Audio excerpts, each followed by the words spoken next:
साल 1963 में एक फिल्म आई थी दिल ही तो है, जिसका एक गाना सुपर डुपर हिट हुआ था और वो गाना आज भी लोगों के ज़हन में याद है, जो उस दौर के लोग हैं। हालाँकि आज के दौर के लोगों को भी ये गाना सूट करता है और उस गाने के कुछ बोल इस तरह थे, तुम किसी और को चाहोगी तो मुश्किल होगी। तुम किसी और को चाहोगी तो मुश्किल होगी। तुम किसी और को चाहोगी तो मुश्किल होगी। इस गाने को क्यों मैं आज आपको याद दिला रहा हूँ, क्योंकि ये गाने के बोल महाराष्ट्र के आज के राजनीतिक समीकरण पर पूरी तरीके से फिट बैठते हैं। अगर इस सत्र की बात करें तो उद्धव सरकार ने 31 महीने तक महाराष्ट्र पर राज किया, मगर राज करने के पहले भारतीय जनता पार्टी और शिवसेना दोनों ने एक साथ चुनाव लड़ा था, मगर किसी बात को लेकर शिवसेना चुनाव के बाद अलग हो गई और कांग्रेस और एनसीपी के साथ मिलकर उसने सरकार बना ली। इसलिए मैंने आपको ये गाना याद दिलाया। भाजपा की तरफ से ये गाना गुनगुनाया गया कि तुम किसी और को चाहोगी तो मुश्किल होगी। तुम अगर मुझको न चाहो तो कोई बात नहीं।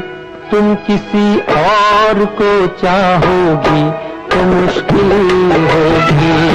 तुम किसी और को चाहोगी तो मुश्किल होगी। देवेंद्र फडणवीस तब मुख्यमंत्री बने थे। चुनाव जीतने के बाद अजीत पवार को उप मुख्यमंत्री बनाया गया था, मगर उस समय का ये दांव चला नहीं क्योंकि बहुमत सिद्ध हो नहीं पाया।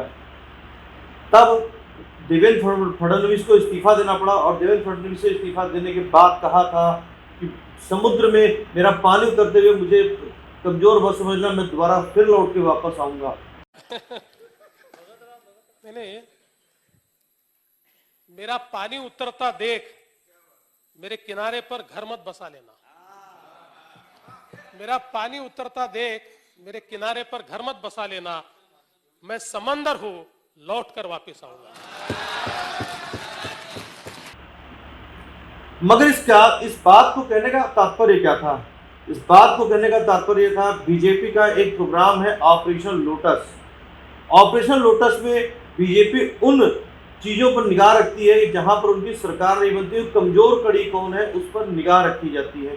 ऑपरेशन लोटस की पूरी एक टीम बीजेपी की कोर टीम है जो पूरा इन्हीं कामों के ऊपर लगाई जाती है कि जहां पर सरकार बनने की गुंजाइश है वहां पर एक कमजोर कड़ी कौन सी हो सकती है उस पर निगाह लगाई जाती है। इंतजार किया गया 31 महीने का इस बात को लेकर, क्योंकि उद्धव सरकार 31 महीना एक दिन तक शासन में रही। उसके कुछ दिन पहले ऑपरेशन लोटस की टीम सक्रिय थी और कमजोर कड़ी के रूप में मिले एकनाथ शिंदे। एकनाथ शिंदे ने वो कर दिखाया जो भाजपा चाहती थी, यानी कि बगावत का बिगुल फूंक दिया।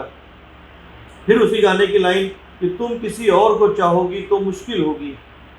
मेरे गम में ना सराहो, मेरे गम में ना निभाहो, कोई बात नहीं, किसी और के गम में निभाओगी तो मुश्किल होगी। यानी शिवसेना के लिए जो बीजेपी की कोर टीम कभी मानी जाती थी, बाला साहब ठाकरे जब जिंदा थे तो माना जाता था कि शिवसेना बीजेपी की कोर टीम है। हिंदुत्व पर दोनों पार्टियां काम करती है, चाहे भारतीय जनता पार्टी हो या शिवसेना। मगर चुनाव के बाद ये इस सत्र के जो चुनाव हुए थे उसके बाद में कहीं ना कहीं नहीं बनी और शिवसेना कांग्रेस और एनसीपी के पाले में चली गई और सरकार में मुख्यमंत्री बने उद्धव ठाकरे। मगर ऑपरेशन लोटस अंदर खाने चला था जिसको उद्धव ठाकरे समझ नहीं पाए और 31 महीने एक दिन के बाद में उद्धव को अपना इस्तीफा देना पड़ा। जो जानकारी मिल रही वो ये कि अब 11 बजे बीजेपी कोर टीम की बैठक होने वाली है, जिसमें कि दोबारा से देवेंद्र फडणवीस को सदन का नेता चुना जाएगा और उसके बाद में देवेंद्र फडणवीस राज्यपाल से मिलेंगे, ऐसी जानकारी मिल रही है और सरकार बनाने का दावा पेश करेंगे।